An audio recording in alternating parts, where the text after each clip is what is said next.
Oppose नहीं किया, लेकिन बहुत ज़रूरी बात यह है कि सुना है सुप्रीम कोर्ट ने ऐसे सवाल पूछा था ईडी को कि इतना दिन तक क्यों कस्टडी में, उसके तरफ से तो कोई रिकवरी, फिर कोई रुपया वहां से रिकवरी भी नहीं हुआ, तो इतने दिन से क्यों।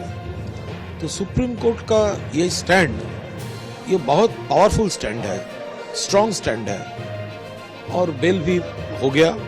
हम लोग कहते हैं कि ये लोकसभा इलेक्शन के पहले वो नॉन भाजपा जो पार्टीज है, ऑपोजिशन है, उनका ऊपर ये भाजपा को एजेंसी वाला जो कॉन्स्पिरेसी, जो विंडिक्टिव पॉलिटिक्स चल रहा है,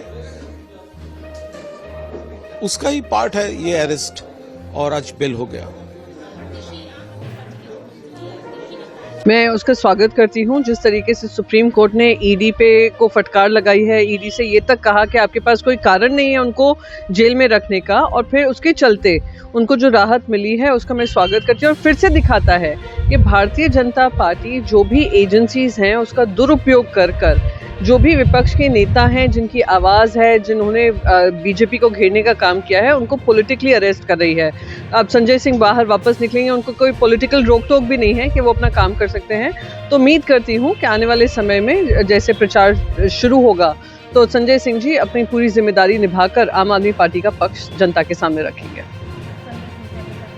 नहीं, वो तो उनको बेल मिल गई और ईडी ने अपोज भी नहीं किया। देखिए, इसके हमारी जो कोर्ट सिस्टम की, हमारी जुडिशरी की जो रबस्ट इंडिपेंडेंस है, अब वो कहते हैं, कल जब राहुल गांधी जी बोल रहे थे उस दिन रामलीला मैदान में, उन्होंने बोला इलेक्शन कमीशन ये फिक्स्ड मैच है, इलेक्शन कमिश्नर भी आपके हैं, जुडिशरी भी आपकी है।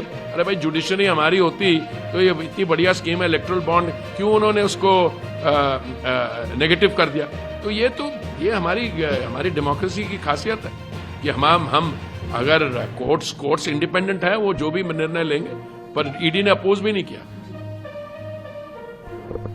ईडी के पास कोई ठोस सबूत होता तो वो आज बेल का विरोध करती। बेल का विरोध नहीं किया, यही दिखाता है कि ईडी के पास कुछ है नहीं, कोई ठोस सबूत नहीं है, बिना वजह उनको अंदर रखा। इस तरीके से प्रधानमंत्री ने अटैक किया, उन्होंने कहा कि 60 साल तक राज किया, 10 साल राज नहीं किया, इसलिए आग लगाने की कोशिश कर रही है। अब प्रधानमंत्री को क्या अपने 10 साल का रिपोर्ट कार्ड नहीं मालूम है? कैसे समाज में नफरत बढ़ी नहीं दिख रहा है, कैसे असमानताएं बढ़ रही नहीं दिख रहा है, कैसे बेरोजगारी बढ़ रही नहीं दिख रहा है, लोगों की कुंठाएं बढ़ रही है नहीं दिख रहा है।